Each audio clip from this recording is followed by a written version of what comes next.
You agree? I can't believe it's already tomorrow's Friday, and I'm like, oh, I still have so much to do. It's crazy. I know. Oh, goodness. Rick, what have you done with my, Hey, project specialist? I forgot my driving. project specialist. Who's your project specialist? Todd. Oh, I don't know where it is. He should be here. Maybe he's just running late. Yeah, But, yeah. maybe you were scaring him off. No, I So think this he is the was, typical I order had there, him on my and do you calendar, have so like a sheet, he probably or was should I running write it late. down? Right. But, yeah. No, Or I mean, very they're not, specific. they're not too picky. Okay. You can usually tell by the stuff they're laying down. Okay. So you're not familiar with them, but just who they're Master seeking. plans. But they don't have to stay in that order, because sometimes it's McDonald's. Pretty light and a agenda, different right? place, It is. and- What's gonna be heavy is Okay. Dave Byers' I know, like, my other board, they have presentation. Oh, is that today? where No. they said, so. No, I mean, but they all be tend good. to. Apparently, he's gonna say that, So I the go little. airports Mr. Kringle is are usually working up in well. They there. need to be expanded. They need billions of dollars from the county to expand into their proper full-fledged adulthood. I would say millions. Yeah, maybe billions. That sounds like, All right, well, we'll settle for millions. That's all right. interesting. Okay, yeah, no, we'll see. We'll see. Carl doesn't. I'm curious to see what he's got. I had lunch with Daniel not that long ago. With whom? Oh, with Daniel, yep. Mr. Chair. Mr. McDonald, I have Yes. to remember to get with you after the meeting. Okay, will do. Is he in trouble? Is he being fired? No, but Susan has been trying to get in contact with you, so I told her. Oh, okay.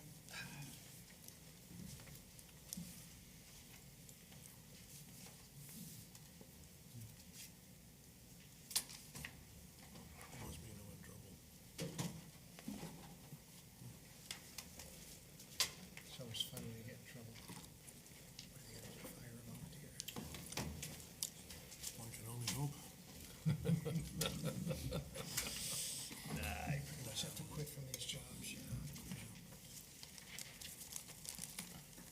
Charlie, until you've signed this piece of paper, you're not officially here, and you don't get credit for having shown up.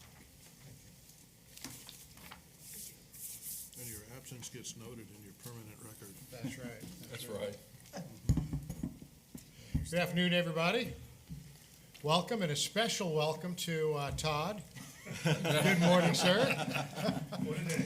What a day, what a day. Just want to give you guys a handout.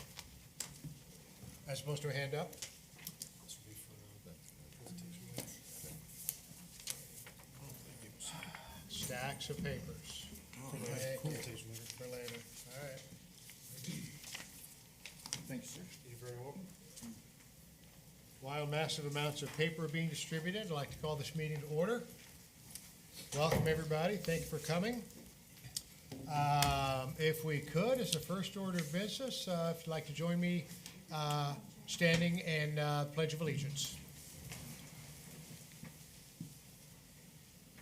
I pledge allegiance to the flag of the United States of America and to the republic for which it stands, one nation, under God, indivisible, with liberty and justice for all.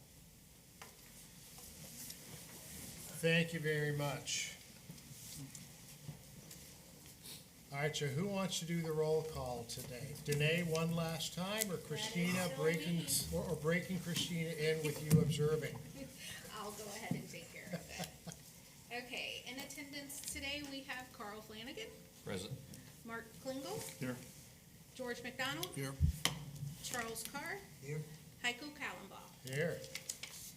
And then, of course, absent, I show Louise, and then Keith has served out his term. Thank you very much. Members of the board, if you had the opportunity to review last month's minutes, Yep. anything to add or Sir. delete No. No, sir. or change? If so, can I have a motion, please, to approve last month's minutes? I'll make the motion. Second. Carl, and second by Mark. Any discussion? None? All in favor, say aye. Aye. Nay, opposed? Motion is carried, minutes are approved. Thank you very much. Before we get started, is there anybody from the public that has anything that they would like to say? Got a lot of fun stuff to do today, so it's going to be a while. I'll make it quick. Andy Chan with Right Rudder Aviation. Main thing I want to talk about is really enjoyed the FAA training. Many of you guys were and individuals participated in that. Had a great time hanging out with the individuals from the FAA, in addition to the sheriff's deputies who were trained. I think it was very productive. And at the same time, we got to ramp check 6 different Mesa aircraft at our facility. So everyone had a good time with that. Yeah, you missed out on that part. That was the fun part. You should see the look on everyone's faces when 20 sheriff's deputies roll up Pull over. on the Mesa Cadet. But it was everyone did well in the checks. Our cadets very happy with that. On that, Mesa is continuing to invest in the community. And so I know, Todd, they've been in discussions with you about additional signage, which is always a topic at the Inverness Airport, Crystal River Airport as well. But also investments into our facility as well in terms of remodeling some portions of the FBO because they are doubling down investment on that program. So that program's running smoothly as those of you who took place in the FAA training took place. And other than that, we're continuing to operate our 61-141 school for aircraft and gliders and selling fuel and things like that. So that's a quick update from Right Rudder. Thank you. Anybody else?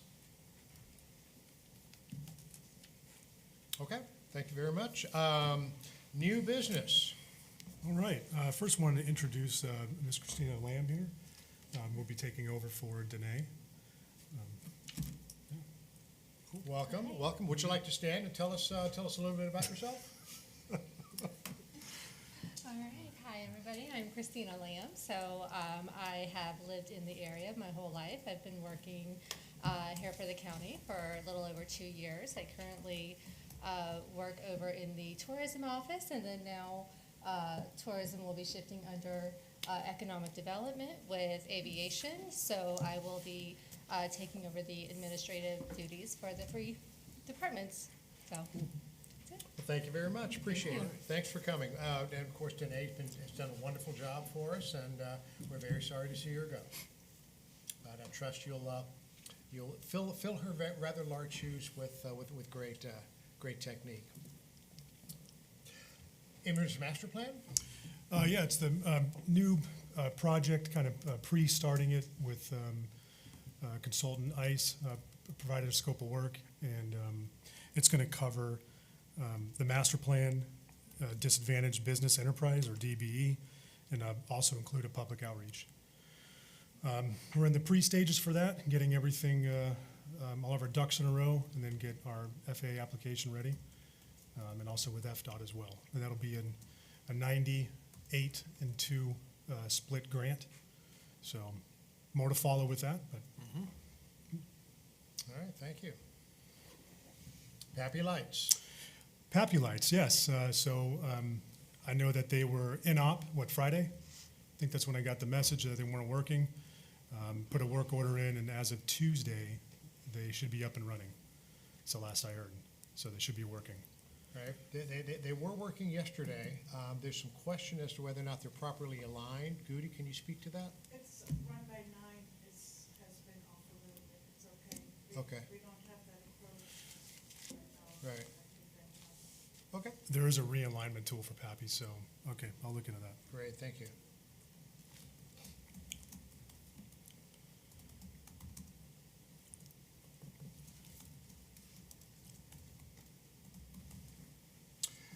Old business?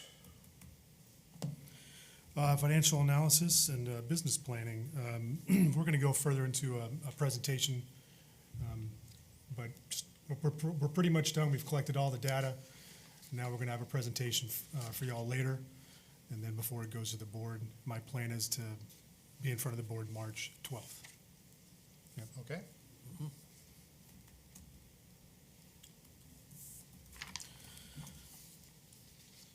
FAA training? All right. Yeah, as Mr. Chan said earlier, it was a good day of training. I could only be there for half of it, but it was good talking with Special Agent and also Citrus County Sheriff's Office, and just going over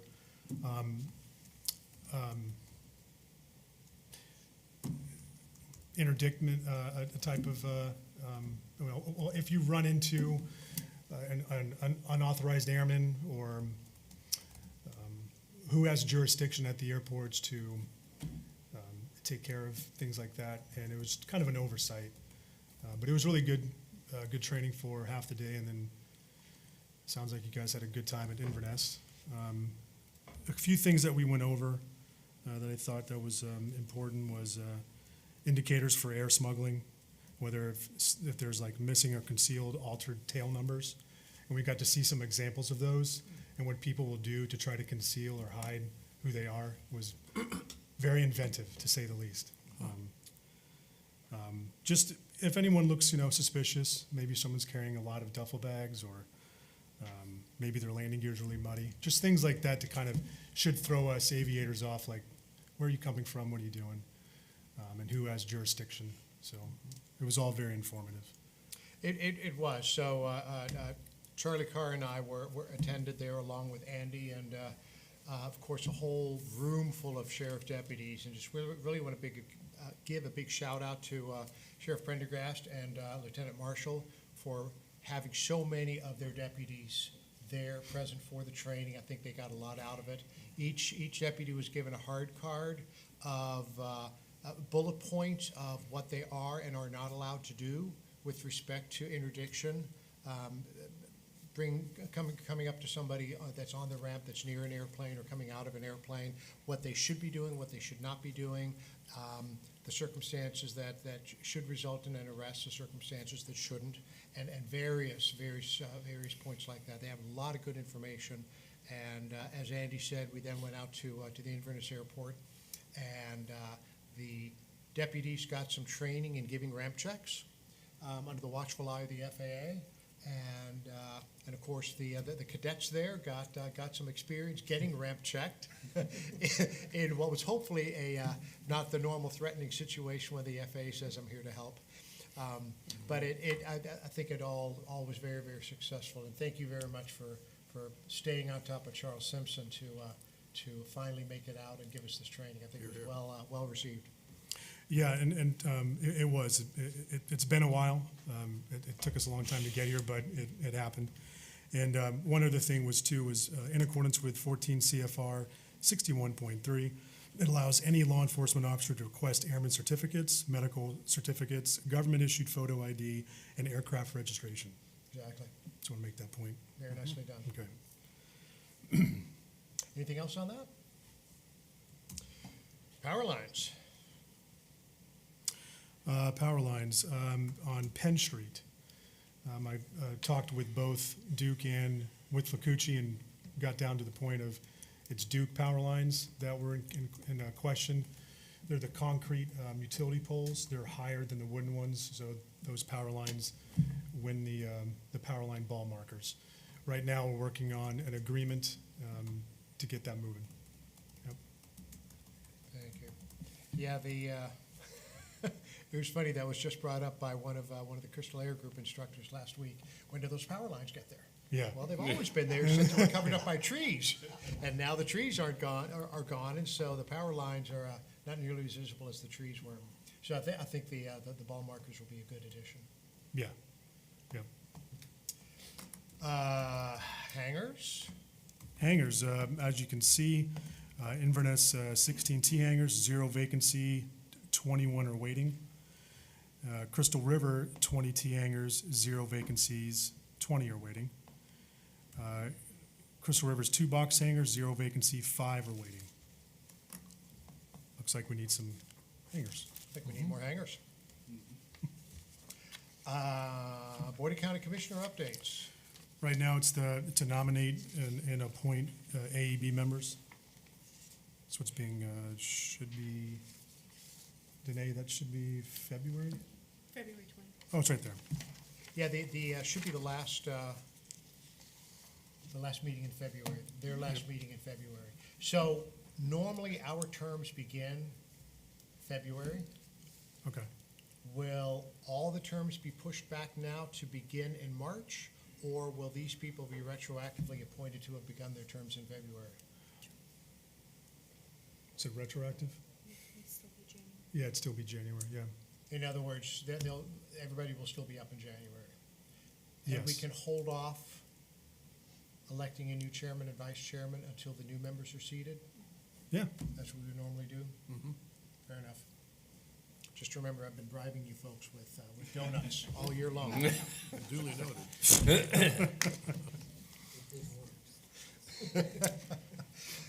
Major project status. Okay. Sir, Crystal River Runway Extension, the pre-EA or Phase 1 is ongoing, but it is coming to an end. They've, subconsultant ESA are done with their cultural assessment. They found nothing of any significance, and they're going to bring all their data to the FAA, where hopefully it will not rest there for too long. I'm hoping for under 30, but planning for 90. We'll see if it's within that range. And then, of course, after that, excuse me, will be the Phase 2 or formal EA, which must be complete within 1 year. But I'm hoping because of this Phase 1 that it'll be a faster turnaround. The next step after that will be, during that process, hopefully we'll have, we have to go back, I'm sorry, let me back up. We have to go back up to rebid for that, that extension. for the design? Yep. And then after that will be, construction, Aegis survey, which will take care of the GPS approach on 9. Plan is to have the Aegis survey for 1836 and 9, and we'll wait for when 27 is up and running. That imagery will get captured later. Okay. A question, Yes, sir. that authorizing the runway 9 approach is dependent on. That Aegis survey, yeah. When we get that, when that imagery is done, the imagery will go to the FAA, someone clicks the box. It's really what it boils down to. Okay. I was gonna request that we put the reauthorization of 9 back on the agenda, so it doesn't fall in the cracks. But apparently you guys got it covered. Yes, sir, we do. It cannot fall through the cracks. It can't. All right. Yeah, there's no way it can. Has to be done, so. We had 2 cases, I guess, in the last 2 days, where ATC had signed runway 27 approaches, and there were people doing runway 9 approach for practice approach. Mhm. And since ATC can't assign it, and the wind was out of the east the whole time, it created a Yep. potential problem. Okay. They didn't meet in the middle, both of them were talking to each other, so. Thanks. You're welcome. Fuel tank replacement? Just waiting on FDOT's signed agreement. They just got it a few weeks ago, so hopefully next time we meet, a budget resolution will be on its way to the board. Wetland wildlife study? It's complete, and so far I haven't seen anything of any significance to the runway extension. All that data is headed its way to the FAA. More to follow.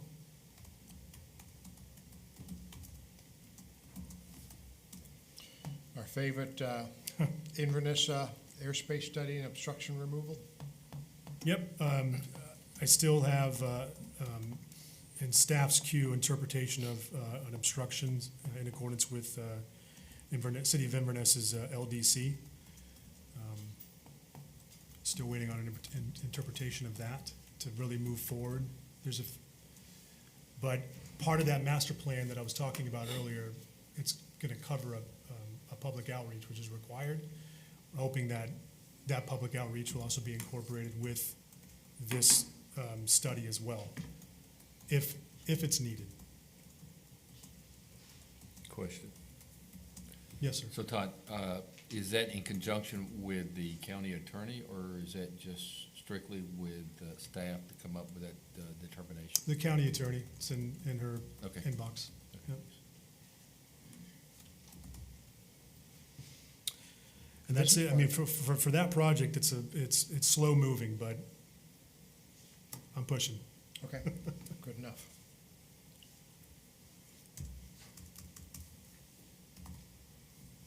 Business Park?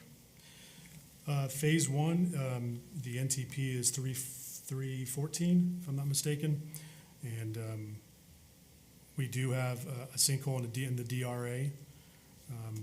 We've identified it months ago, and we're still getting testing and borings and stuff doing to know what our remediation will be. Hopefully, we'll have that wrapped up soon. More to follow with our consultants and contractor. Lift station is almost complete out there as well. Just waiting on some technology. It's a panel we've talked about before. It could be here as early as tomorrow, but it could be Monday or Tuesday, whatever it is. Mhm. I mean, that's what we were told. It should be here soon. And when that happens, we can get that hooked up, and then Seco's got to come out. We're still trying to figure out an easement, whether that's going to be public access utility easement, so that if that can be agreed upon, Seco can go out there, lay their lines, get the transformer hooked up. We can test the lift station, and we'll be done with that portion. And phase two, just received the grant from Florida Commerce, but there's still a few corrections need to be made. Small things like it needs to say Citrus County, Florida.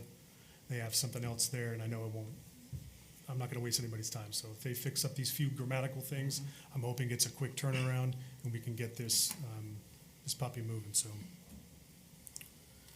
Good deal. Looking forward to seeing our first businesses in the park. I know. Yeah, me too. Speaking of business, the corporate hangar? Budget resolution signed by BOCC Tuesday, and shortly to follow is a work authorization. And we'll get moving shortly after that.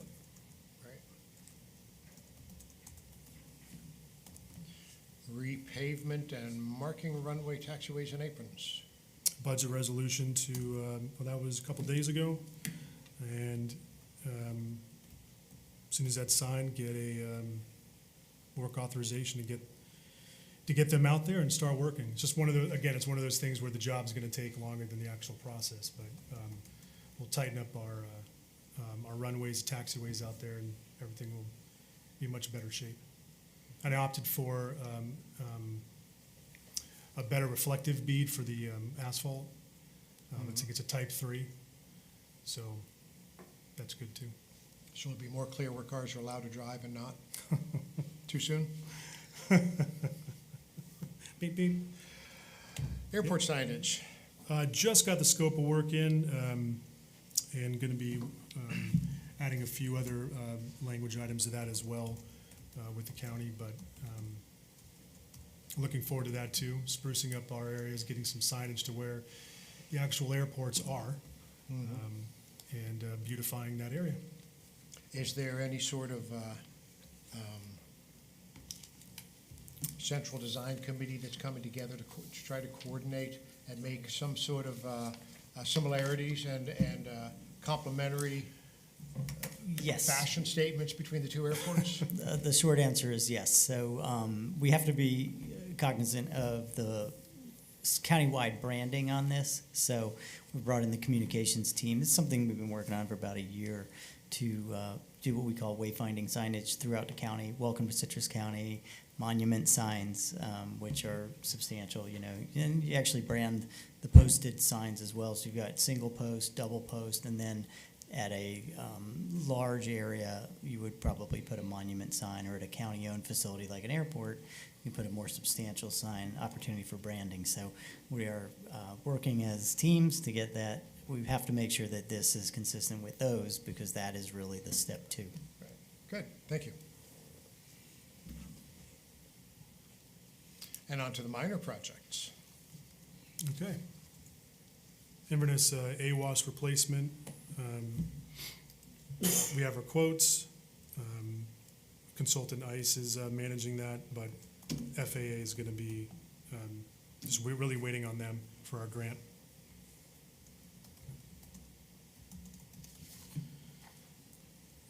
The M-box hangers, paint job?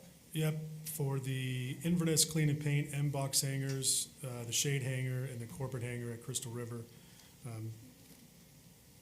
Still waiting for county's RFQ. They're painting RFQ for that. When that gets initiated, then we'll get these projects will get legs and start moving. Deck and ramp. Daily Zilch Engineering should have those at the end of the month for that ramp. If you don't know, the older FBO there at Inverness has a the ramp is in rough shape. It's quite old.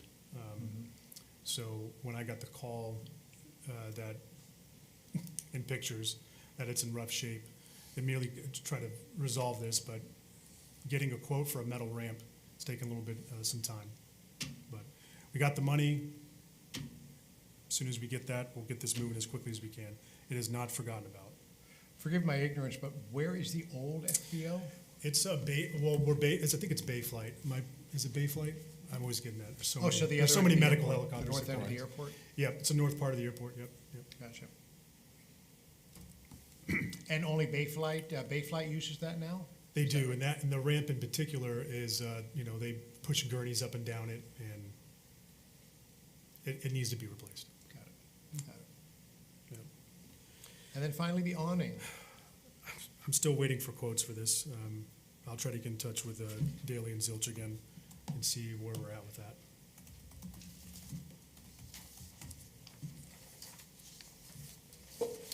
All right. Anything else on old projects, new projects, major or minor? Dr. Byers, All right.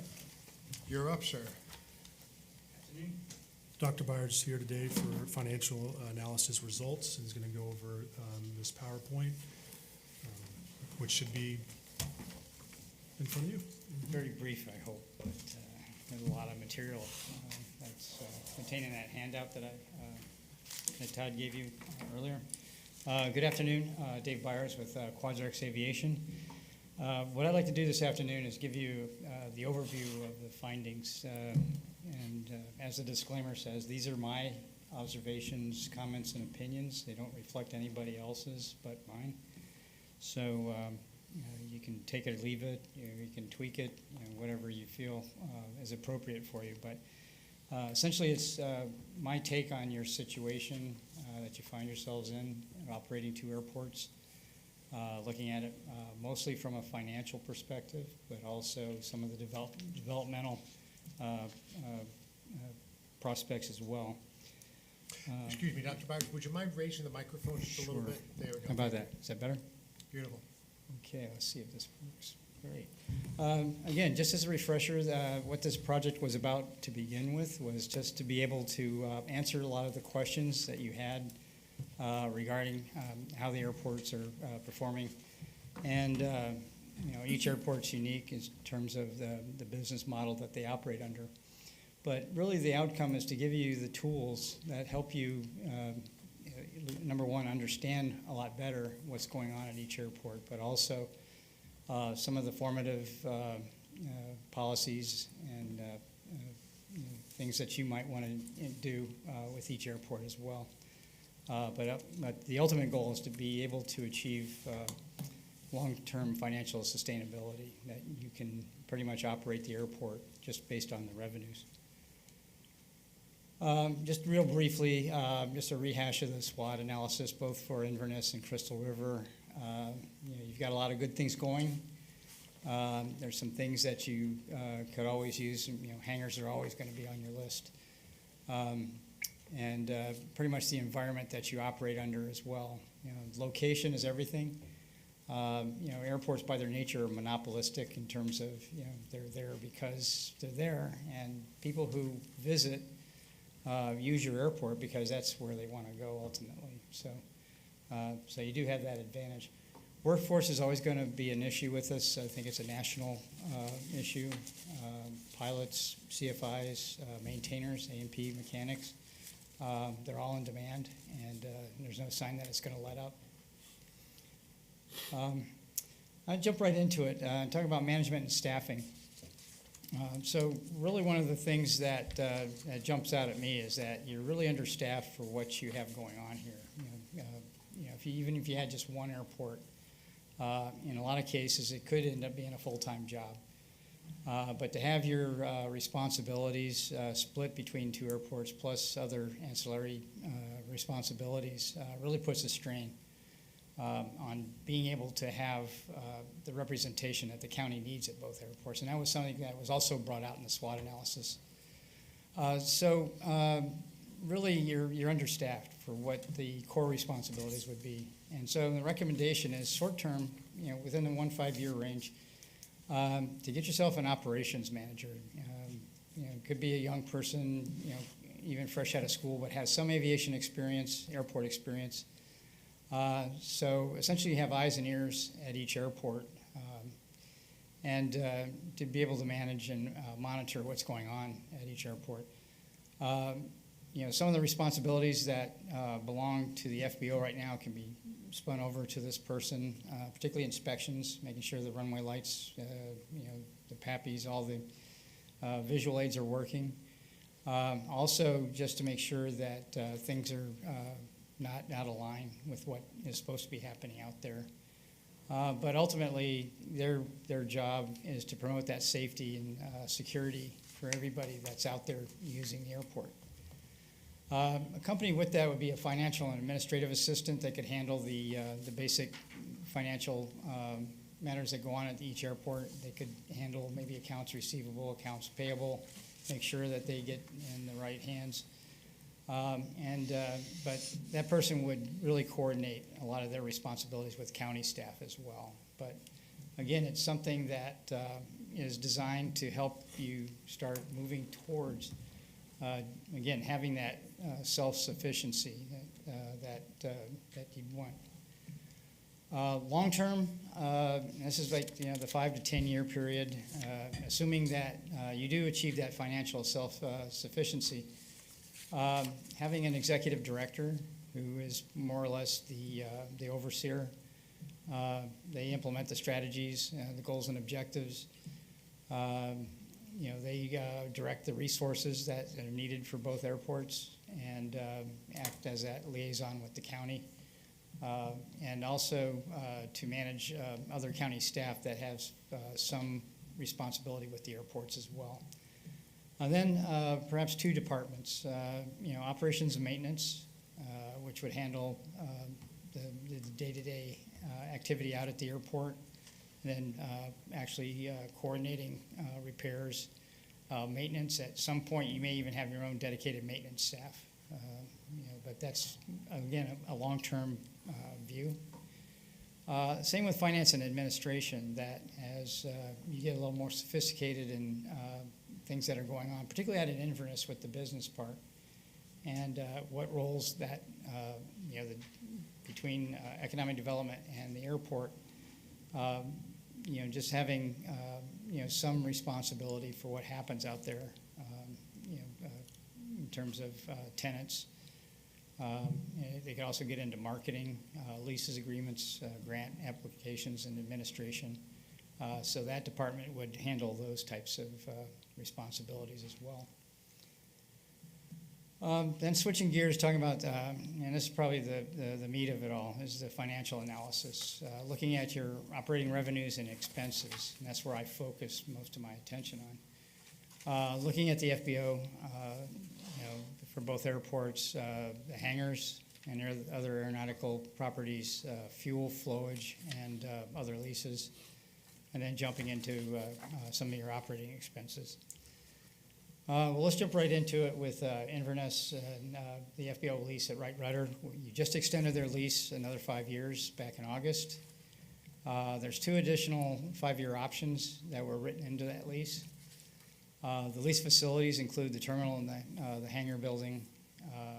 They have the aprons. They also have the responsibility for light maintenance of the fuel farm. And then there are some hangars that are under their lease as well. So they manage those as far as who's in there, and they receive the revenues for that. And of course, their activities, aircraft fueling and handling, their flight school, aircraft maintenance, and pretty much the day-to-day FBO type responsibilities.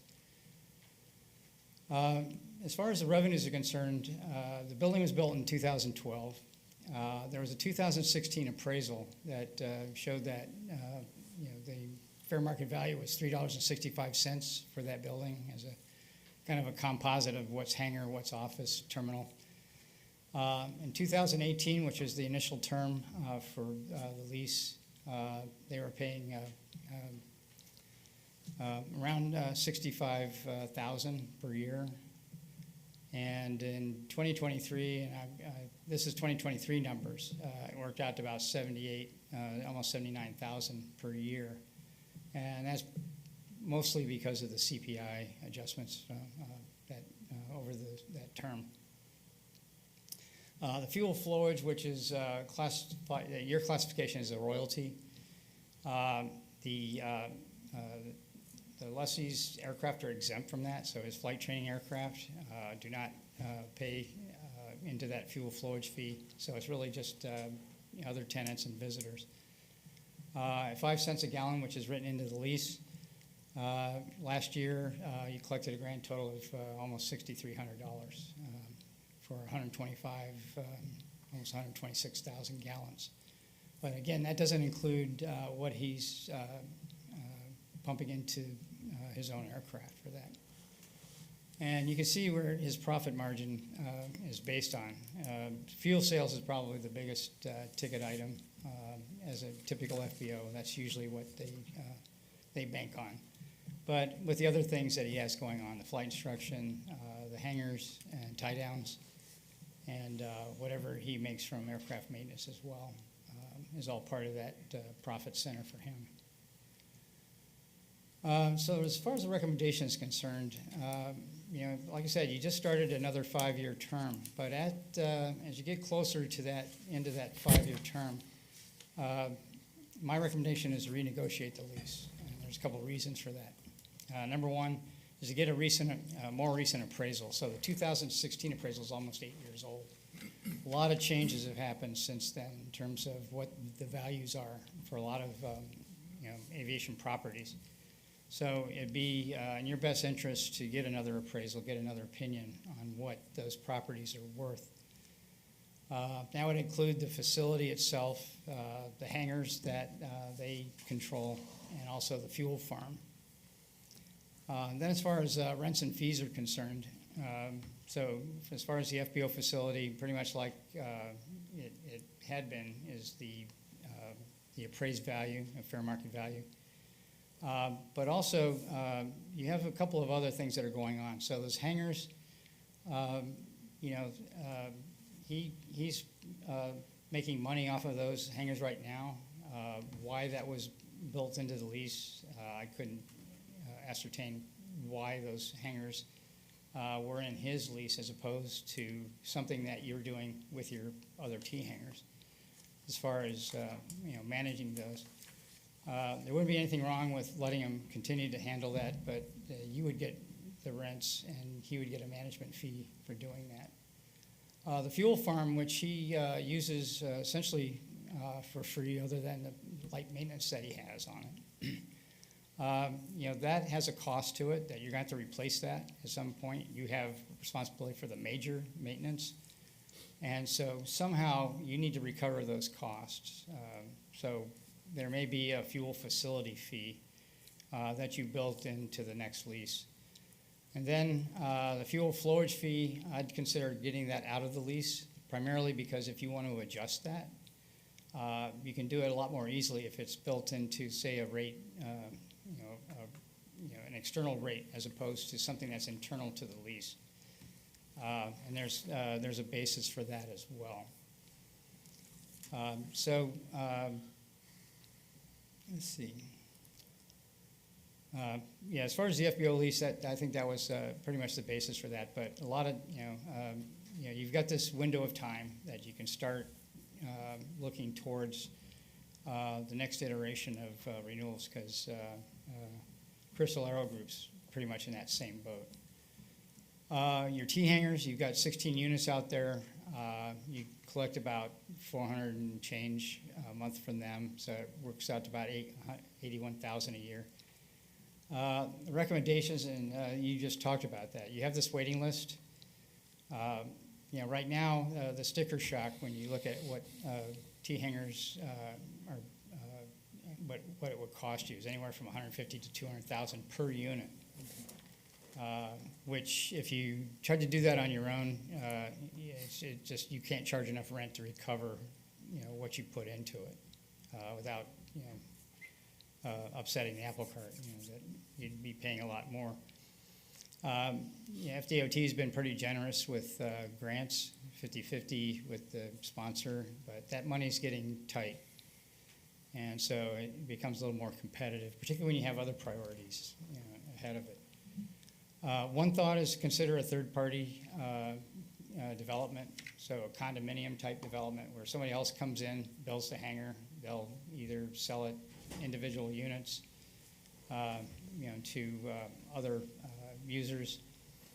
You give them a long-term ground lease, and at the end of the lease, it reverts back to you anyway. So in essence, the building belongs to the owner up until the lease expires, and then you inherit the development as well. Other revenues that you have, you have the sheriff's department and their rents, but you have some non-aeronautical land, which is pretty much minimal. So right now you're doing about 200 to 210,000 a year from all the revenue that you're bringing in from Inverness.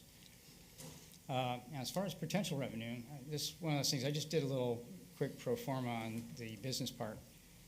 For aeronautical use, you got 3 lots, about 21 acres, which are pretty big-sized chunks of land. And then for the non-aeronautical use, you have 12 lots, and that works out to about 28 acres as well. Your primary targets, warehousing and manufacturing. You get the guy with the widget plant that he needs, 10 acres or 5 acres, whatever he needs. And you can actually reallocate the way those are subdivided. But all accounts that you have the stormwater drainage already built in, so there's a lot of the stuff that they're not going to have to worry about. Figuring that for a long-term lease, anywhere from $5 to $8 per square foot per year. The value proposition to somebody like that is that instead of having to go out and buy property, and say at $82 per square foot per year, which is what it would cost them, they can do a lease, long term, so they can get his money amortized out of that building, and take the money he would have spent on the land and put it into his development. So you're not technically competing with private sector in that regard. You're giving them an alternative that helps them leverage what money they do have. And at build out, say it's completely occupied, everything's running smoothly, you're looking at $13 million a year that business park can bring in. And that's probably conservative, because that rate will probably go up over time as well, but inflation will probably eat into that too. So the long-term prospects for that is very promising. Jumping over to Crystal River, they're in the second year, the second term of 5-year extension, which was back in May of, it extends out to 2027. I think it was 22 was when that lease was redone. And it has one additional 5-year option. The lease facilities in that lease is the terminal hangar, which is a bit older. It's I think it was built in 1977. So it's an older building, and everything is starting to show that. You've got 2 shade hangars, You have a corporate hangar that's included in that lease, and a fuel farm with 2 tanks, one for Jet A, one for avgas, and there's aprons and tie downs as well. And they have similar activities that they do in Inverness.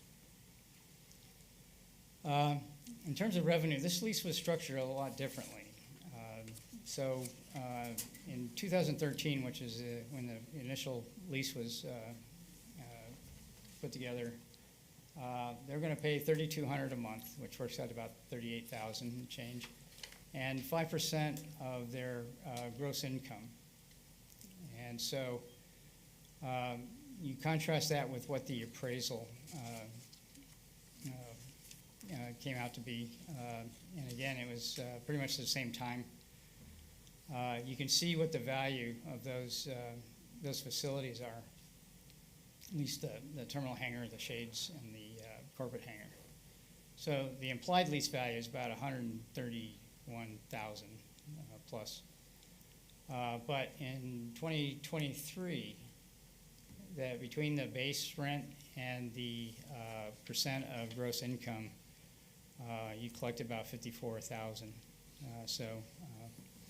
And the fuel flowage is not included in that lease, so he doesn't pay fuel flowage either. So you look at his fuel that he's sold, works out a little less than 75,000 gallons for the year. But also, if you see that avgas internal, that's his aircraft, much like how Wright Rudder has an exemption for their aircraft.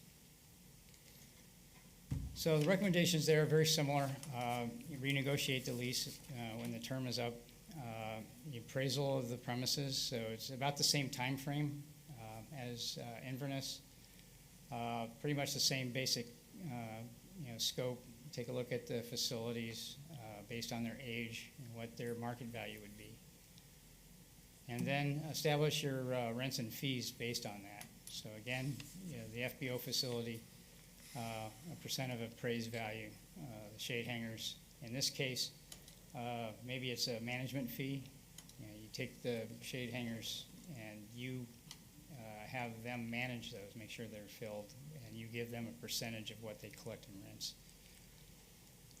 With the fuel farm, similar, having a fuel facility fee to help recover the costs, your cost for just having the fuel farm. And that can include depreciation as well, because like I said, you've got some big ticket items on your capital improvement plan to replace those at some point. It's about $1 million that you're looking at. So not that you might be able to recover it all, but if you get some of it back, maybe that's worth the prospect. And then again, having a fuel flowage fee. In this case, it's new, but have that again as a fee outside the lease. And in both cases, they would be based on bulk delivery instead of per sale, per transaction type of reporting. And just as an FYI, in the 2016 appraisal, the average fuel flowage fee was around 7 cents a gallon, as opposed to 5. I've seen them as high as 10 or 15 cents per gallon in some airports. Other revenues, you got, again, you have some T hangars out there, and a couple of box hangars, and you can see that the rents there very similar, about $131,000 for those facilities. Again, you have a waiting list, which is an indication that there is demand.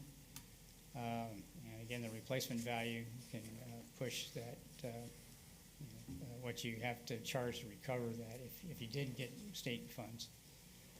And again, it may be that somebody comes with a proposal that you would consider a third party coming in and building the building for you, whether it's a T hangar or a corporate hangar. So you put it all together, and right now you're probably making close to $400,000 a year between the two airports.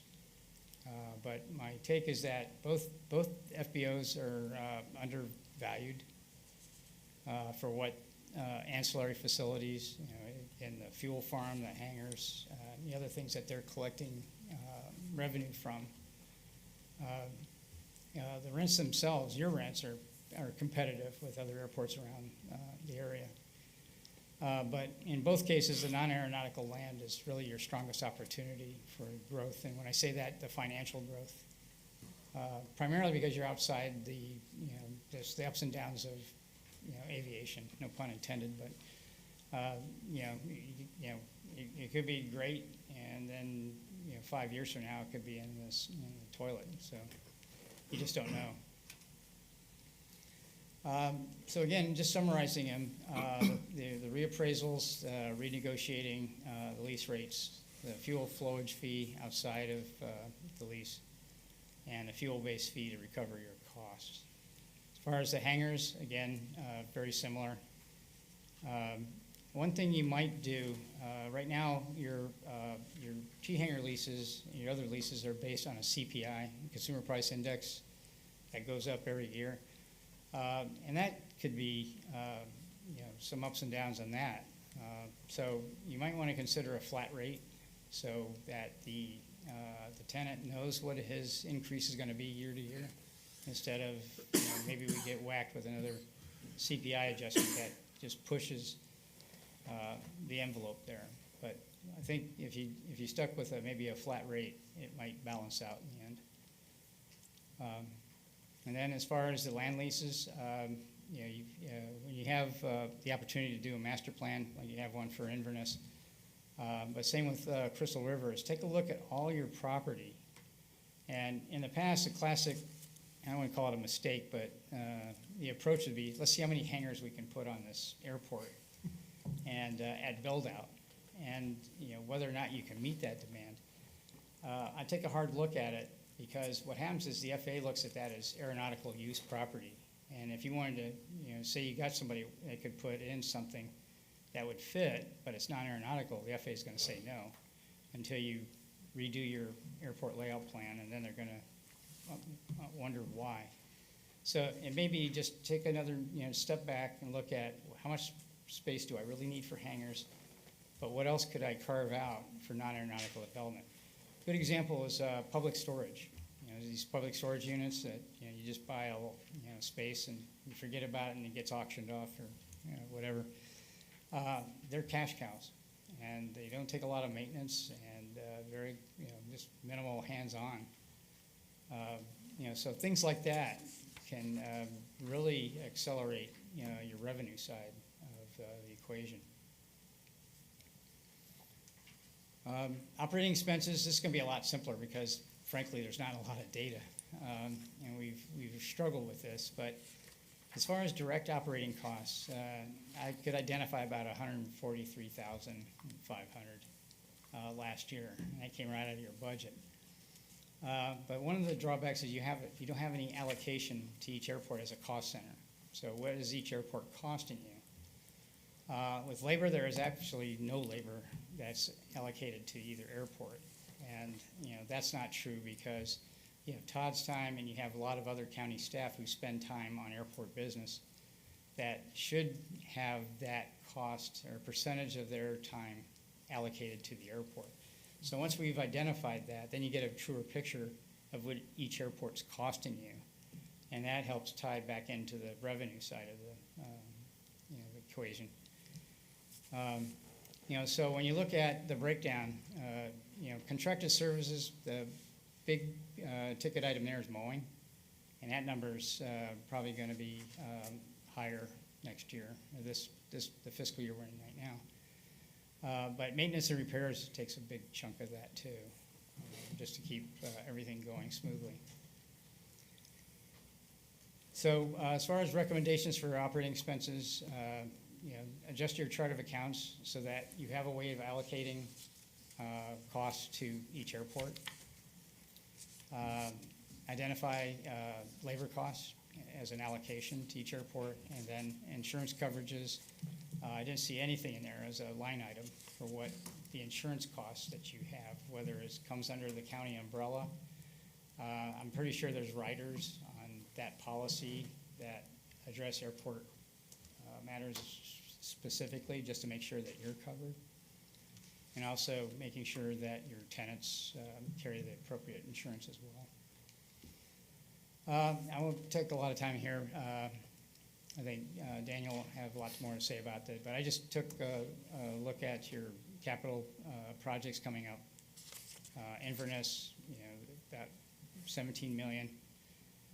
With Crystal River, a little bit less, about 11.5 million for capital costs. But in both of those, you can see the asterisks. Those are revenue-generating projects. So, whether those should have a higher priority, in some respects, adding to your financial picture might, change your philosophy on how much priority do you put on these projects. But obviously, the business part is going to be a big one for you.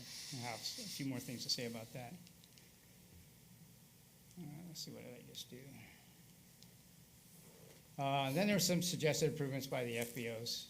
These are things that they like to see. Some of that's already in place or on its way. A couple of those may take a little bit of time to consider to see if there's either a market for it or feasibility to do any of those things. And you could address that in a master plan as well. Same with Crystal River, not as much as far as what they were looking for, but those were added to the list. But here's what I want to leave you with: these goals and objectives, and these are prioritized in a way that I think helps you focus a little more on what is really important. Number one is preserve and enhance what you have already, and that's primarily the airfield, but every other property that you have out there. One of the things that you've done extremely well is, you've aggressively pursued getting grants, big size grants, to get some of this stuff moving. And I wouldn't let up on that. You've started, that pipeline, and I think you built the justification. The money's going to be there. You just need to give them the right, all the reasons to say yes, and that's half the challenge of getting something funded. Enhancing the operational performance of the airport. Again, staff is going to have a big part of that, just making sure that the county has that representation out there. And then enhancing the financial performance. And there, again, taking a look at what you're doing now in terms of the leases that you have, an accounting system that allows you to be able to identify what each airport's costing you, and then that financial assistant to help manage the financial picture. A couple more. Establish and enhance policy guiding documents. And here the idea is just make it easy for yourselves, that you have these things in place. They've been well thought out. And so there's not really a lot of confusion or discussion over what's what out there. For instance, you don't have rules and regulations right now. So if something happens out there, it could have been prevented by just, hey, you're not supposed to do that. Smoking within 50 feet of an airplane, which you think would be common sense, but you just never know. So having those in place. You have minimum standards. They probably need to be looked at. They're probably got a little age to them. And the idea there is don't be onerous about it, but simplify it and make sure it fits, the current trends. I think one of the examples is aircraft sales, that you needed a 10,000-foot hangar, a square-foot hangar, and an office. Nobody does that anymore. It's all internet.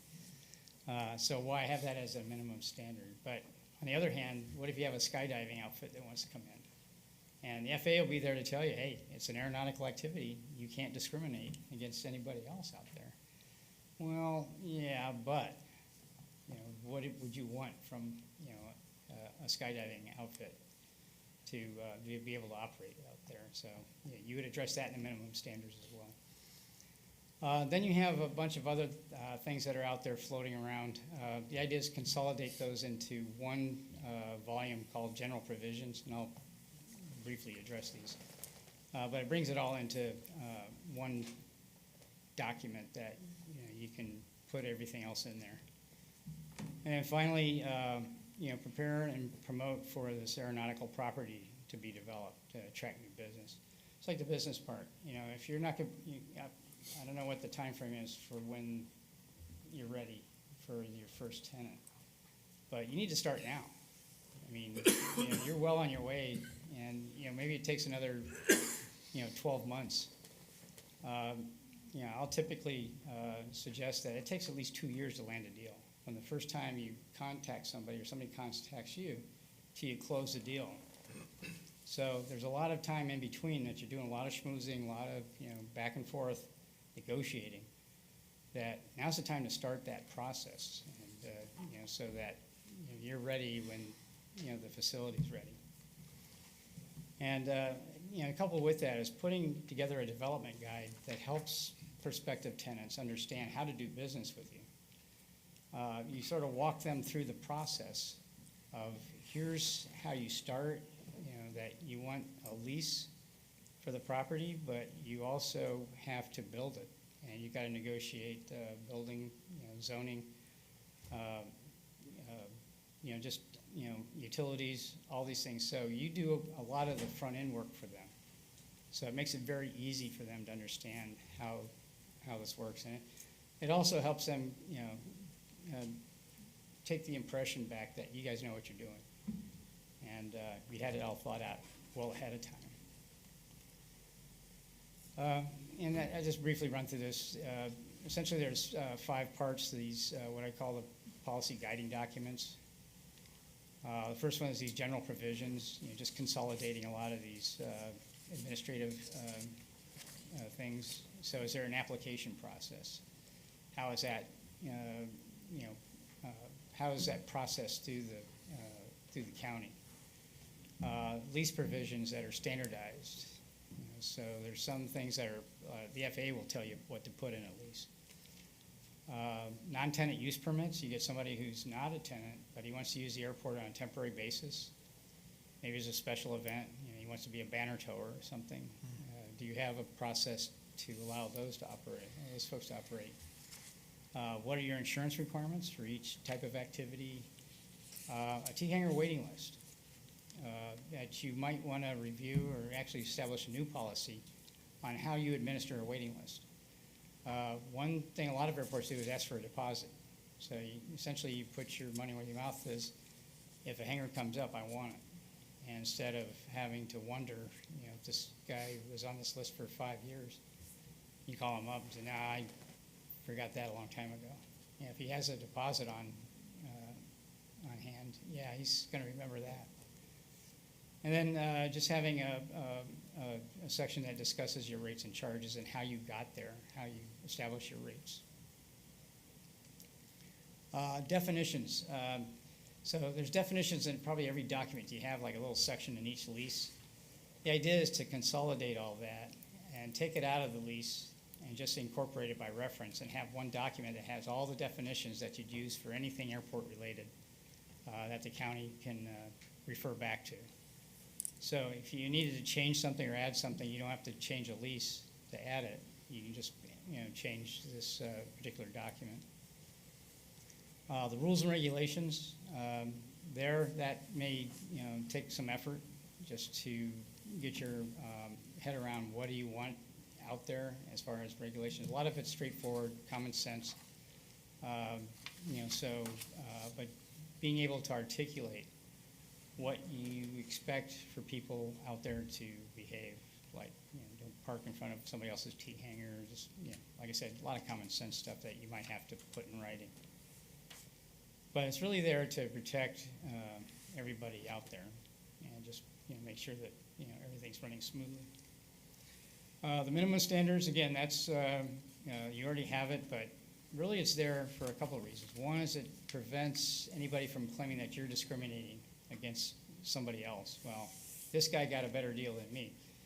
The operative word is unjustly. There is such a thing as just discrimination as opposed to unjust discrimination. Just discrimination would be, well, I can't give you the same deal that this guy's got because he was there first and he's renting our facility, but you're going to build a new one. So I have to treat you differently. And this really, just addresses commercial aeronautical service providers. Somebody's going to sell their services to the general public.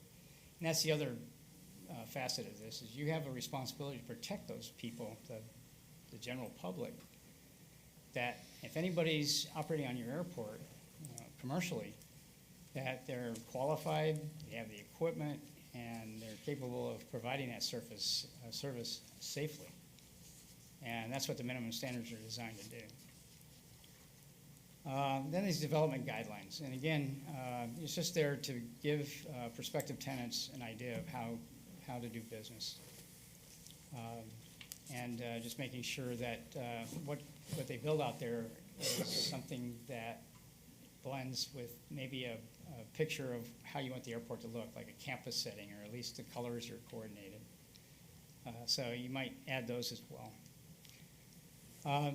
This is not an eye chart, but this is essentially a flow chart that you would give a prospective tenant on all the different steps that you need to take to get from just the first visit down to your certificate of occupancy, and pretty much all the steps in between. So and there's a lot more that goes behind all this that describes each step, and then you might even have a list of all the people, all the contacts, the different offices that you need to reach out to make this thing work. And what happens is, when he goes through the design phase and get his building permit,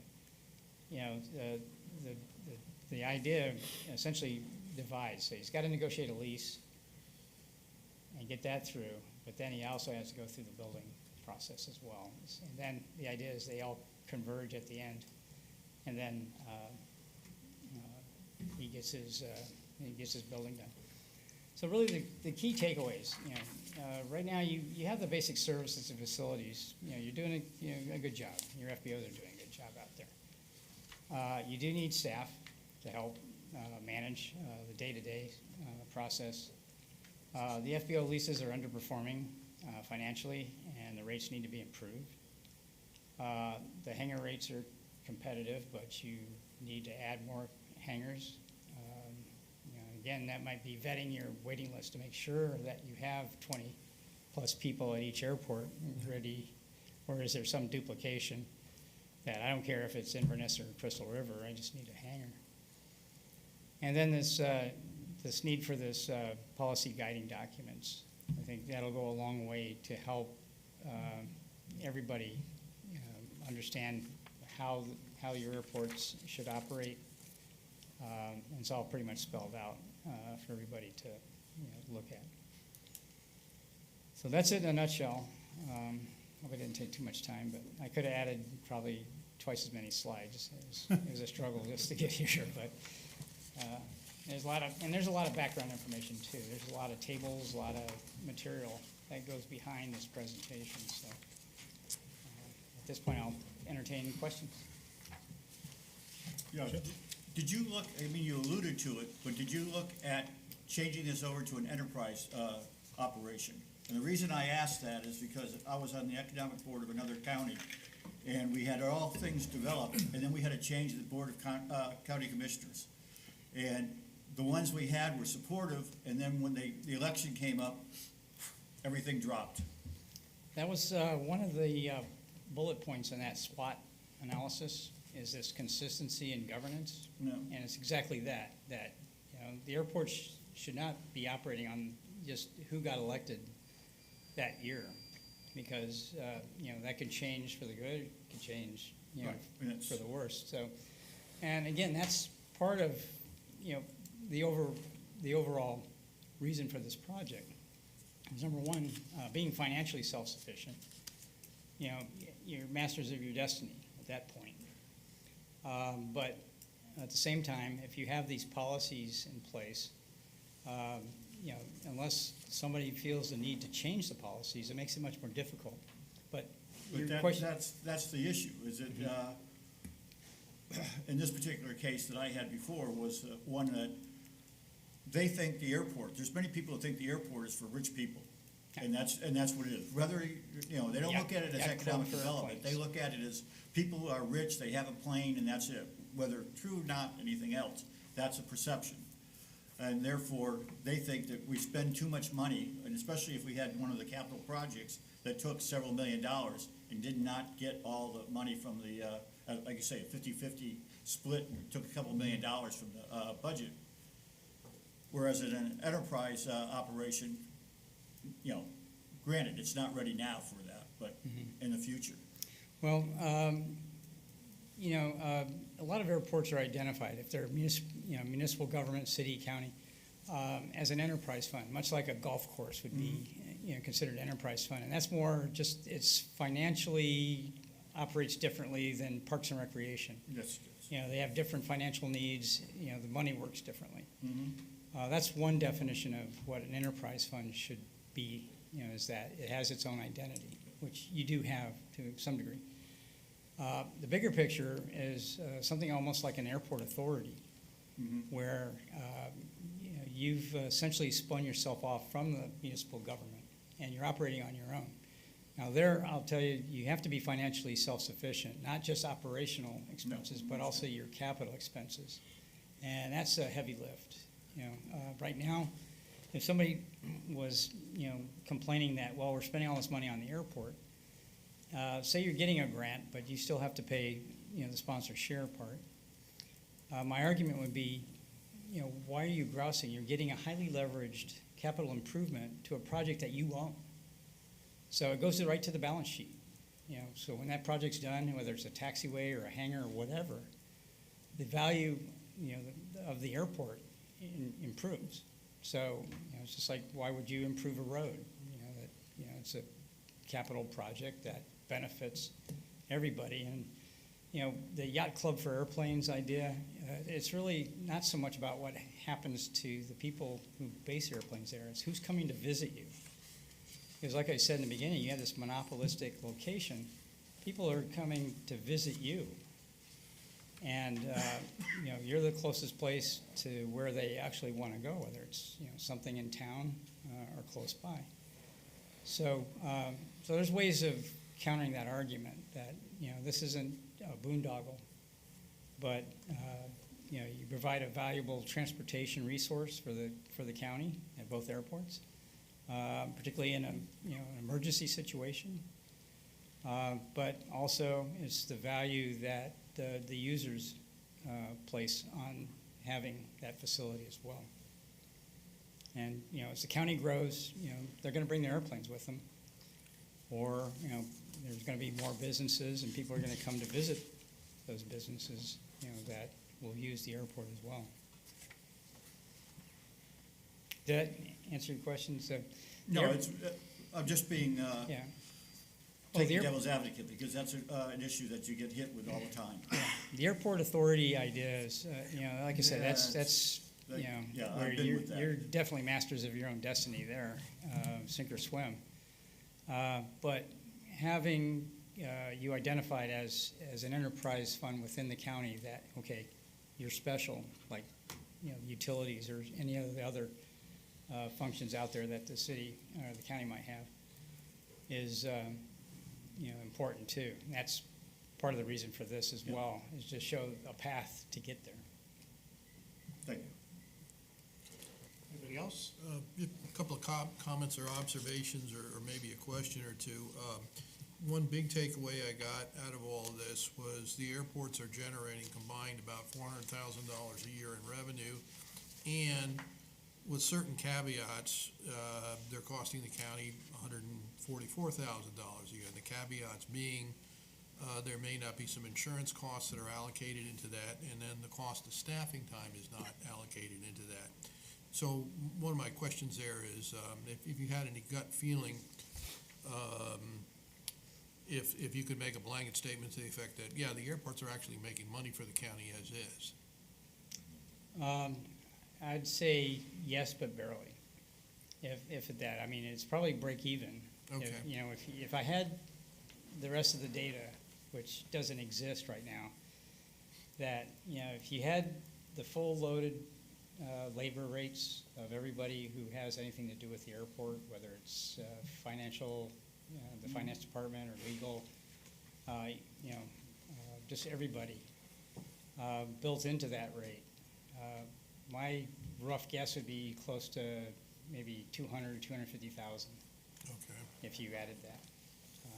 But then again, having the idea or the ability to say, well, Inverness is costing us this, but it's making this, as opposed to Crystal River. You know, that you know, whether, you know, in most cases, because you're a system of airports, it balances out. But it's important to understand what that number is for both airports, just so you know.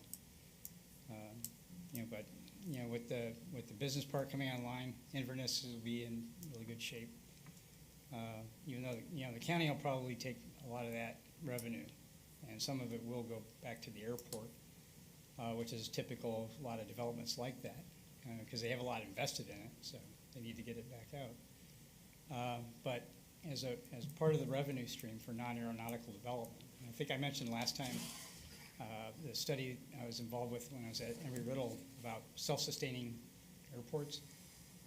It was very consistent. It was non-aeronautical development. It wasn't anything aviation related that was paying the bills, you know, beyond, you know, break even.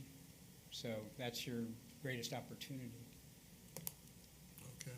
And then kind of speaking to that, it sounds like in order to realize that, the marketing effort is kind of key to the whole. Because you know, elsewhere in your document, you've indicated that there's some very significant potential revenues coming in from the business park, but there's key to making that happen is a successful marketing campaign to get tenants in there, leaseholders in there. Did have a question. This has to do with the adding of staff. If you could contrast, you're looking at, for example, if you could kind of compare, just so we all understand, how these certain management or operations things are being handled now versus how you would prefer to see them handled with an executive director of airports, financial administrator or administrative assistant. I mean, I kind of think, I guess, Todd, you're doing a lot of this, right? And Yes. yeah, and you're proposing to basically create some new positions to take some of that load off. Is that right? Yes. Yeah, and you know, on the short term, you know, just having somebody, you know, that has some kind of an aviation background, you know, fresh out of school, you know, that, you know, I can tell Todd he knows which end of the airplane to be afraid of. At least he's got that basic knowledge. I hope so. And you know, so he could be out there just, you know, doing airport inspections, you know, just making sure everything's, you know, being done appropriately. If there's a problem, you know, say you got flooding in a certain area, or, you know, some runway lights are out, you know, they can coordinate a work order. So, you know, and that was, again, that was one of the observations, you know, that was made in the SWOT analysis. I think the BOCC brought it up too, is, you know, wanting to have a presence out at both airports, you know, at least, you know, 1 or 2 times a week. And, you know, that, okay, you know, that works fine in concept until the phone rings. Mm-hmm. And you got some other, you know, fire to put out. So having this person serving in that role, it does take a big load off of, you know, what I'd consider senior staff, who should be more in that strategic role. And the same way with the finance person. It just, you know, it doesn't have to be very complicated, but just handling the, you know, the mundane stuff. You know, you get an invoice, where do I send it, or, you know, how do I code it? You know, those types of things. But as you grow, you know, that becomes the formation of this organizational chart, if you will, of what's operations and maintenance, what's finance and administration, and then having the person as an overseer of that. Okay. But again, that's long-term. There's a lot of miles in between. Okay. Then, last comment or question for now, how would you see the development of the policies, procedures, and practices manual or document that you suggest? I see a lot of value in that, and understand, but I also see that as being something of a major push-up to develop. And I was wondering how you would suggest the county go about doing that, whether perhaps there is already a model document that they can take and tweak themselves, or is this the kind of thing they need to bring another consultant in to rough out a draft and then Yeah. develop it up from there? Well, I've done several of these. I'm not trying to promote myself, but Okay. yeah, I've got the templates and, an idea of what, would be, appropriate, for where you're at right now versus where you're gonna be in 5 years from now. And not just me, but it could be, Daniel and his firm. He's got some airport experience, so it's not something new that you're trying to create, Worst thing you do, though, is just copy somebody else's rules and regs that, some of it's just not appropriate. But then again, how do you handle an abandoned aircraft? It's just been left out there as a derelict, what do you do? Do you have a process? Or somebody does something really, really stupid out there. Is there a process to correct that behavior? So it could be a warning letter. There's like due process kind of stuff. If that behavior doesn't improve, then you have a paper trail now to have that person leave the airport. If it got that egregious. So those are the types of things that you don't have to think it through because it's already been thought through. That there is a process. All you have to do is implement it. Probably I'd say the rules and regs will be the one that will take some time. And again, I can show you different versions and what they look like. The idea is to keep it simple because if you have a rule or regulation, you have to enforce it. And that can be a problem too. If you want to address every single issue out there and you don't give anybody any discretion, then you just box yourself in a corner. Okay. Is that it? Carl? I appreciate this. Obviously, it gives us a pathway to follow, obviously more to follow up on, but it's kind of give us some parameters to look at for the future. Quite a bit of work ahead of us to get to those points.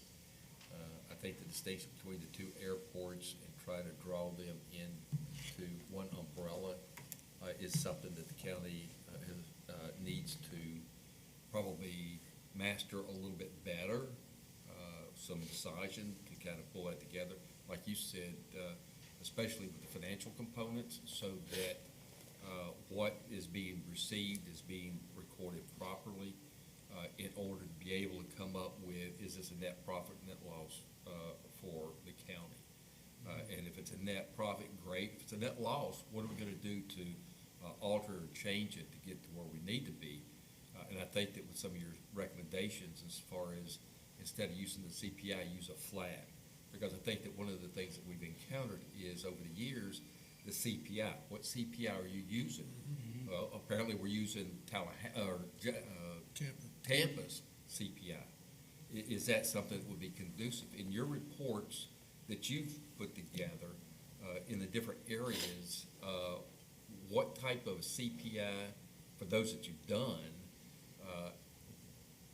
where have you drawn those from? The close vicinity to come up with that? Or have you gone to the larger airports where, for a smaller city, county, there's a little bit of a disconnect for me whenever I look at something like that, because, again, when you do the appraisal on it, the appraisal, because it's an airport, has to go to a little bit more expanded area as far as coming up with the comps to make that happen. Right. Traditionally, they've used the national CPI, either the -U or the -W. And the idea is you've got it indexed. So that's the hard part. You just got to index it and then keep track of it. But this is just my own personal opinion, but the government has made some changes to what's in your CPI now just to make it look better or whatever their motives are. The idea is to get away from that. And a lot of airports are doing just that because it's, it could be 5% one year, 2% the next year, and then it's 8%. And then you're socking the tenant with an 8% increase in their rent. And, that's hard enough So if you knew it was like 2% or 3% a year, for 5 years, I know exactly what I'm going to be paying next year. So is there a methodology for the flat fee? Not so much that you can track it down, but if you looked at traditionally what have been your increases, and if they've averaged around 2.5%, 3%, I think that's something you can comfortably use as your own method. Okay. Some of that's just up to you, how you run. That's that rates and charges thing. A lot of times, how did you get that number that you're charging me? It's like a fuel flowage fee. Where did that come from? You look around the country, it's 5% or 5 cents a gallon is traditional. And where did that number come from? Well, why 5%? And it's a concession fee. It's not it's not recovering anything, but it's essentially what the FBO pays for the privilege of selling fuel to the public. Case in point is rental cars. I just happened to be working in Sarasota when there was a big fight over Alamo, when they had off-airport parking. And everybody paid a 10% concession fee. And Alamo said, no, we're not on the airport, so we don't pay the concession fee. Well, the Supreme Court said, yeah, you should pay the 10% because I collected on the on-airport providers. I need to charge the same for you. Now, whether it should be 10%, 8%, that's up to you, how you want to establish that rate base. But again, that needs to be based on some kind of logic to it. So.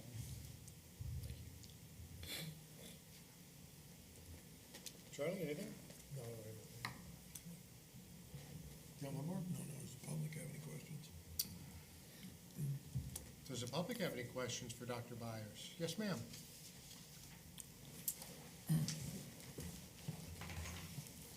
I yield the floor.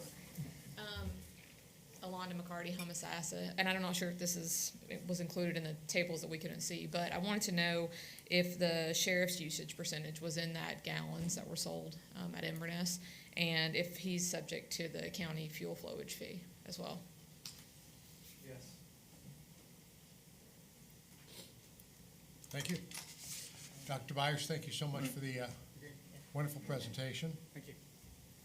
Very much appreciated.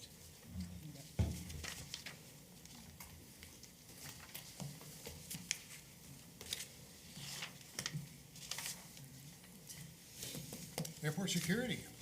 It was just a quick discussion with Lieutenant Marshall, Aide Marshall, and I asked him about doing random spot checks with the airport, and he informed me that they do that, and they also, when they take off, before takeoff, or while they're in the air, they also do a perimeter scan as well. So I just wanted to pass that off. At both airports, I assume? Nope. As far as he didn't say that. I asked him about Inverness, and that's what he told me. Okay. Yep. Okay. That's it.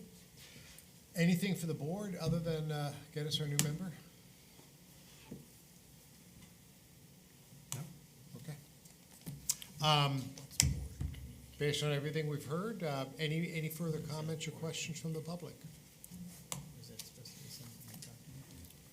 Hello again, Andy Chan, Right Rudder Aviation. A couple of thoughts that I had while we were going through some of the items. Number one, Experimental Aircraft Association out of Inverness, Florida is having a Young Eagles event March 9th. If there are any pilots with aircraft that would like to volunteer, appreciate the sign up. Also wanted to provide formal notice to the county of that event and see if Todd, if you approve of that event. I'm sorry, what was that? On March 9th, the Experimental Aircraft Association Inverness chapter is having a Young Eagles event on March 9th where they fly school-age children free of charge to excite interest within aviation. Since it's come up and there's no policy about how to seek approval, and that's not our event, it's just an event that they use our facility to do. So I wanted to provide formal notice of that event on March 9th. Barry, I forget his last name. Barry is the chapter president, and if you'd like more information, he has those details. I think he emailed me. Okay, yeah, just make sure that we have the contact information because we'll have to follow up with like risk management to check what their, Yeah. their liability is and et cetera. So I would suggest for events, both FBOs send by email with the event details, a contact person, and then we take it from there. Okay, can we get that in writing, please? It just got recorded. Okay, so, but the recording is okay then, okay. Yeah, I mean, I can send you an email, but basically, yeah, going forward, we'll have, and just for the board's info and the public as well, the leases do state that the FBOs do need to get permission from the county and the FAA to hold events ahead of time prior approval. So just going forward, we'll establish, we did notify the FBOs both recently, but we will get a policy that if you all will email us the details, the event, contact information, then we will get the approval or denial back to the FBO. And this will be approval from both the county and the FAA? Yes. That will handle? Consistent with the leases, yes. Okay, so that's March 9th, and last EAA Young Eagles event, I think they flew something like 50 school-age children, totally free of charge to them, so it was a huge success. I asked this question last meeting, it didn't come up again this meeting, about tower updates in the county, if we're gonna continue to have, used to be Joel or Joe that would sit there. It's of interest now because the new tower that came up in Inverness, I haven't heard if that's been checked with the FAA or if that's been approved or if it impacts our approaches. I'm not sure if, Todd, if you have any information about the new tower and whether it impacts our airspace? No, but I will follow up with that. Okay, it's already built. But, No, I mean, you want me to follow up on if it's in well, I don't know if we should issue NOTAMs that there's a new thing or if it's already been run by the FAA for the Okay. airspace study or whatnot. That's something that Joel used to provide information on, and okay. I guess we decided that isn't worthy to have his time here. But because there is a tower that is built just on the approach end of 19er, I think it's relevant to look into that tower if it has not been done. I didn't see it on the list. Any updates on the rotating beacon by chance at Inverness? It's been out of service for a couple months now. I did put a work order in, but I just received that. I'm gonna have to go back and I'll have to call an electrician to get that fixed. Okay, thank you. Yep. Just another note, we are hiring aircraft mechanics and CFIs, if anyone, we're always hiring, but in particular now I could hire 3 of each. If anyone knows any individuals, have them send their resume to our way. Just as you came on, Todd, the FBOs were required to submit an FBO priority list for the COVID funds that came to the county. We submitted those lists, both Crystal River and Wright Rudder. For Inverness, I know there was $12,000, and we never heard back as to which one of those projects was selected and where that $12,000 was being allocated. I'm not sure if there's any updates on that. So this was for COVID? It was COVID, there was another word for the funds. I forget the acronym. CARES Act, maybe? CARES Act or something like that. There was like 4 or 5 rounds of funding that came through, but there was, officially from the BOCC, they had requested that both FBOs, and I think Crystal River wanted landscaping, and we had a list of projects that just said, 12K can't do much with, but here's some thoughts. And I'm not sure if anything ever happened with that. Okay. Is it possible to get this PowerPoint presentation emailed? That's one thing I could ask. There's a few copies right over there on that podium, and then. I have a physical copy. Okay, I was just then, wondering yeah. about email. Sure. I have some notes, some thoughts on this, and I'm not sure, Doctor, and I could ask you this question, but I'll just put it out there in the ether. One of the things both FBOs do, as you pointed out, is provide airport operational services. We're there 7 days a week, oftentimes 14 hours a day. And so if you were to move that cost onto the county side, at each airport you'd have 3 individuals if you wanted that same sort of coverage at a salary of approximately $50,000 a year, probably would be a rough number on the low end. So in addition to the rents we're paying, I would say that we're providing an additional each FBO is providing an additional $150,000 worth of services to the airport. And should those be removed, then of course that would be an expense the county would need to take on if they were going to have the same level of service, 7 days a week, 12 or 14 hours a day, is quite significant. So I'm not sure if that financial study took that into place. Just to point out, prior to Wright Rudder, taking over the Inverness Airport and, building it up to what it is today, 3 previous FBOs were in place with much better leases, and all 3 of them failed because of the nature of the business. So it's a tough business that we're in. One of the things we pointed out, and it wasn't brought up, is that Wright Rudder Aviation is the most cost-effective place to learn how to fly and get a pilot certificate in the world, full stop. I think if we look at increasing to milk every penny out of the area, out of the constituents, if that's a good idea, and that's what we want to do, is just milk these resources for every single penny, or if we want to be community partners with the aviation community and continue to provide the lowest cost of service in the world. As an example, Marion County FBO has to charge, because of their rates, they have to charge $15 for a piston aircraft to park, even if it's for 5 minutes, to be able to recoup their rents. Whereas Crystal River and Wright Rudder do not charge a dime for general aviation aircraft that come in and land. So if we're looking at increasing rates, the question is, and right now there's a big battle, I'm not sure if you're paying attention today, at the federal level over FBO fees and transparency. As an example, yeah, you can look nationwide, but places like Las Vegas are charging $4,000 a day to park an aircraft because their idea is to milk every penny out of the system that they can.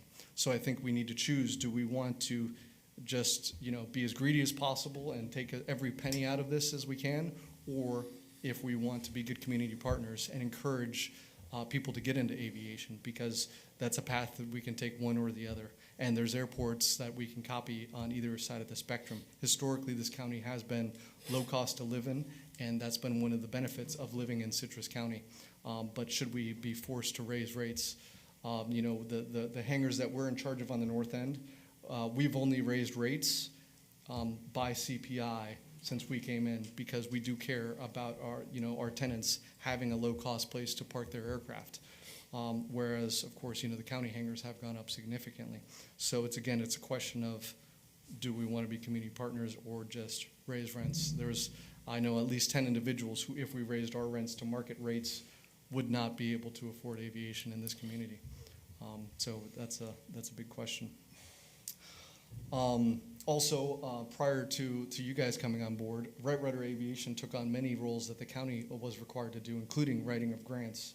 Wright Rudder Aviation, on behalf of the county, has wrote more than 10 grants for the county, of which we received 0 compensation or payment for. And that, in addition, we've funded private lobbying events at Tallahassee in order to move those grants along. And some of those grants were approved, some of them were not, unfortunately, but those funds went directly to the county.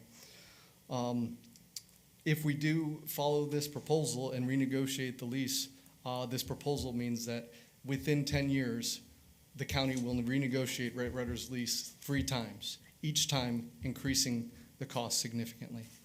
One of the things we ask for is consistency in a longer-term lease, no mention of a long-term lease, but to renegotiate 3 times within 10 years, I think that sets a poor precedent of what we're looking to do, because the 3 previous FBOs failed in our position. We came in, we brought a very strong existing business into the county, and we were able to prove that Inverness is a great location, and it feels like now we're being taxed because of that, if this does move forward.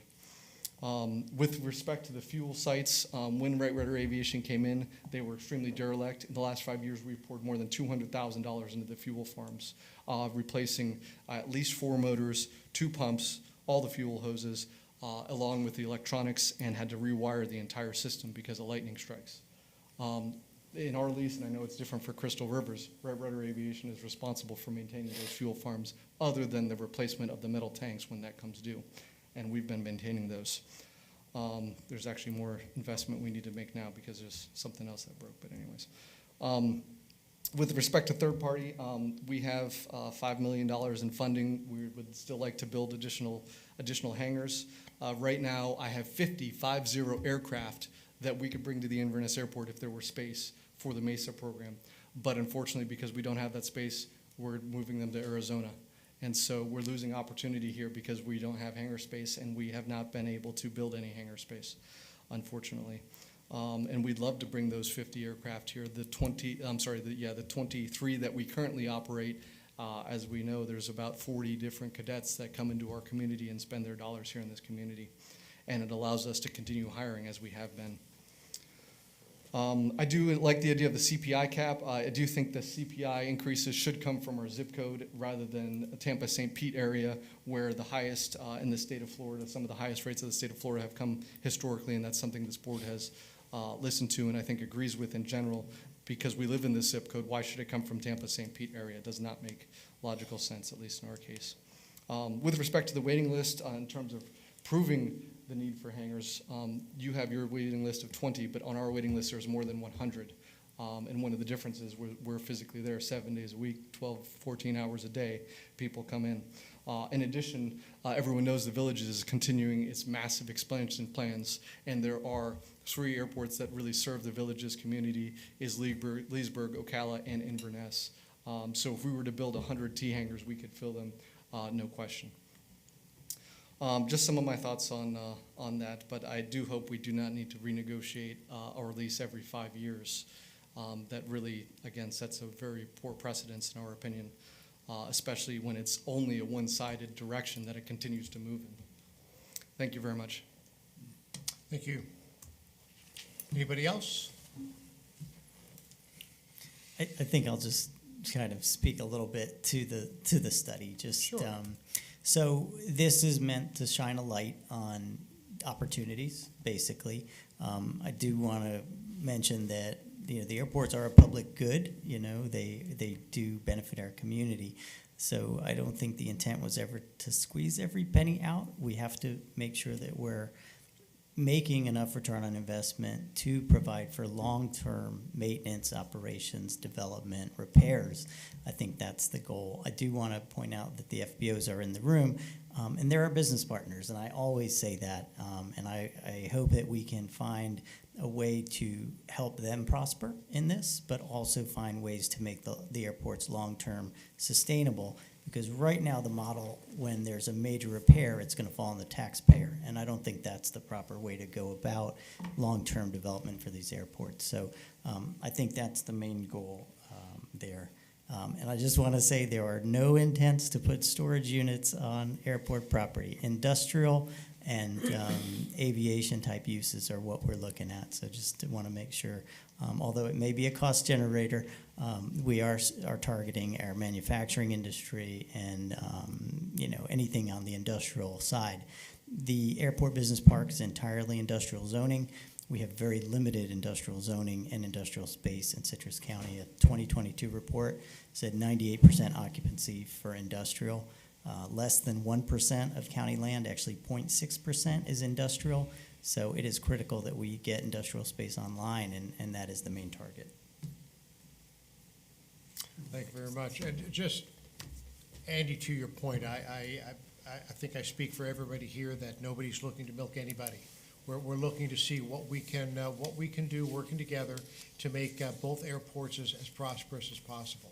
And obviously, the taxpayers want to see return on their investment. The FBOs want to see a return on their investment, and the community wants to see an affordable place to go fly and have fun, learn to fly in and enjoy the community and everything that the environment here has to offer.